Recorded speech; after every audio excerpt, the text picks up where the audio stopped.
Hey guys, so today is another video on minimalism, and it is Minimalism Tag, if I'm not mistaken. Original author is Hello Kathy. I have found it kind of randomly, and I thought it would be fun to go ahead and include a tag video. Tag videos are really fun, they're structured, and you can give clear answers. Please feel free to repeat the tag if you want to.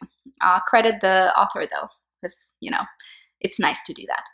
Let's start. Number one, what drew you to minimalism? So why was I drawn to minimalism? I tend to have a pretty structured approach to problem solving. I am a problem solver. I really enjoy having very concrete and solid plans. So minimalism was a very natural fit for me. However, what made me initially gravitate towards the movement really was commercialization of everything in my life. It got to me and it made me feel a little bit disappointed, sick, scattered, and sad. So, socialization in general really promotes capitalism and consumption. You're always a consumer. A person with, aspirations, dreams, and goals and talents turns into a consumer.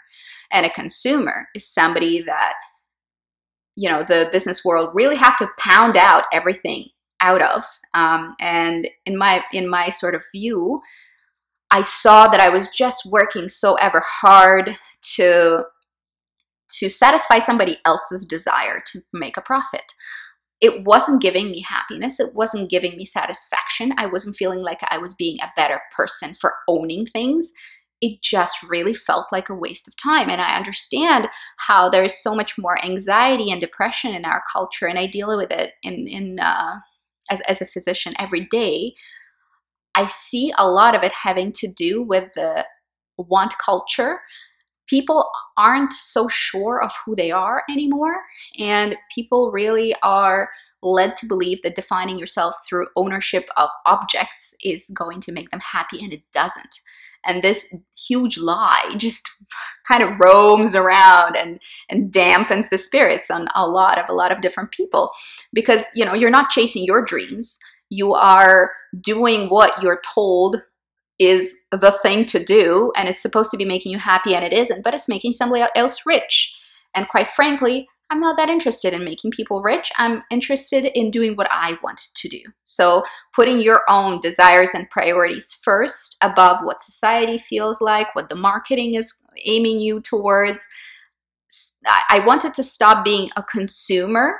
I wanted to stop being a little bolt in the system that is just making a lot, in my view at least, a lot of misery in our world. It's generating this crappy culture of depersonalization and averaging of everybody into this category of being a consumer, and that being an identity on its own made me a little sick. And it made me seek things out, and this consumerism really pushed me towards minimalism. I was kind of going a little nuts, spending. It wasn't making me any happier. I wasn't miserable or unhappy. I wasn't depressed, but I just was feeling like I was not moving. I was running in one place and I wasn't really going anywhere. And this is when I found out a little bit about minimalism. It started really with clearing out the space, decluttering, owning what you need only. That really turned my mindset around. And minimalism is so much. It's a vast topic, and it doesn't really, it's not something that focuses and has to do with things, with objects. It all has to do with your feeling of who you are, what you want, figuring out what is important, figuring out your priorities. And from there, you're clearing your space. It can start from the outside in, and that it does for most people, because getting rid of stuff that is just suffocating you, it alleviates anxiety. And once you don't have this feeling of anxiety about having so much crap around you, you have a clearer head to think about what minimalism actually is and why it's important. So this sort of thoughts about consumerism and feeling like I wasn't really getting anywhere, although I was working hard, I was spending money, I wasn't really getting any happier. This is kind of what got me to think about minimalism, and that is how I got into it. Number 2, how did you start your decluttering process? Like most people, I've started with my wardrobe.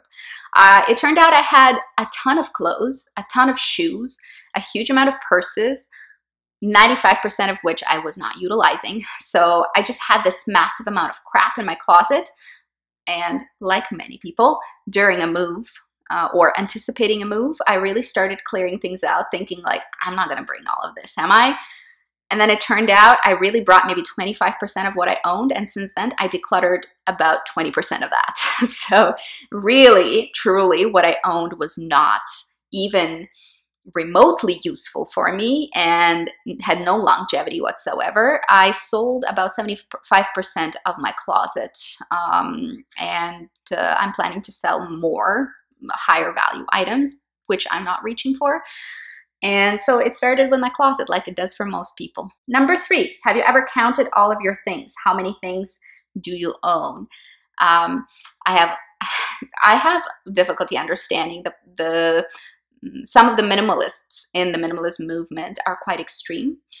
And oftentimes it's a very weird thing. Like with every movement or any sort of cultural phenomena, there are social warriors out there, which, might I say, do not constitute the most intelligent segment of our population.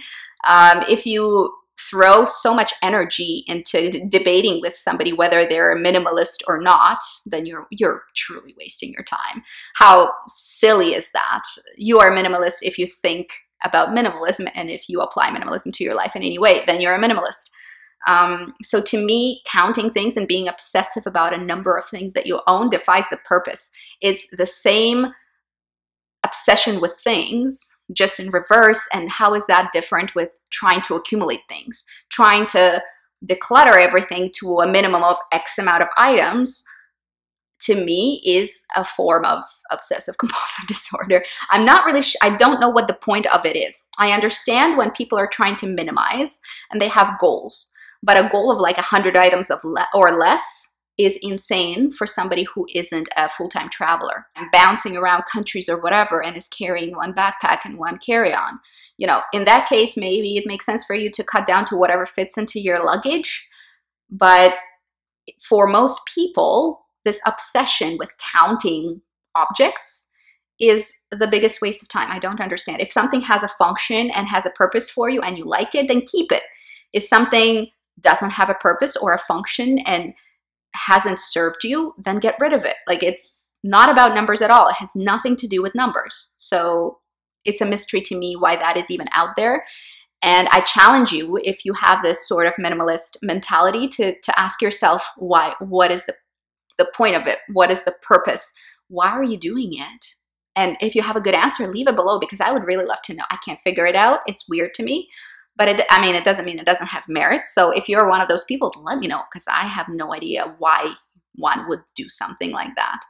Hashtag goals, I don't know. Number 4, this is a really good one. What are your tips for dealing with non-minimalists in your life?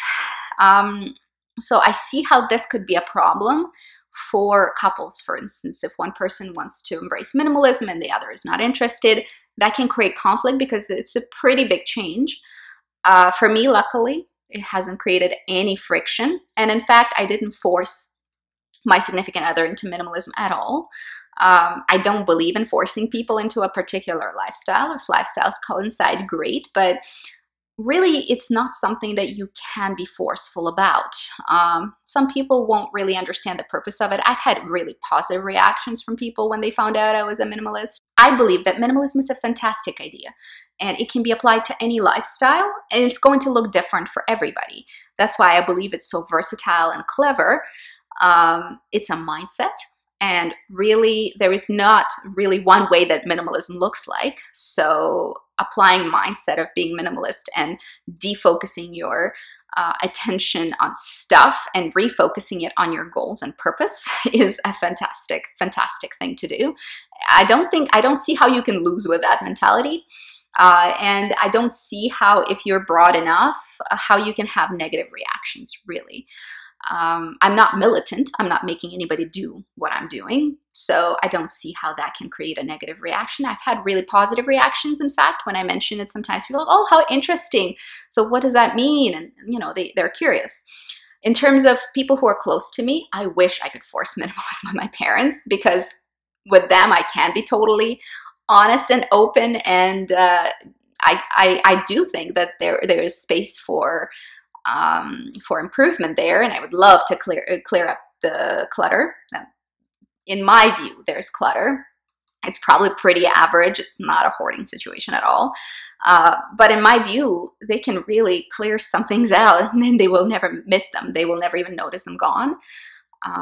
But again, this is not my life, it's their life. I can only make suggestions, and I can maybe joke around about it, but ultimately this is not my decision, and it's never going to be my decision. Therefore, I back off when I meet resistance when it comes to my family.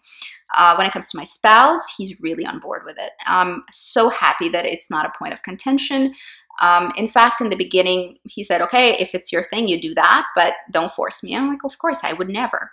I would never force somebody into a lifestyle they do not want to lead.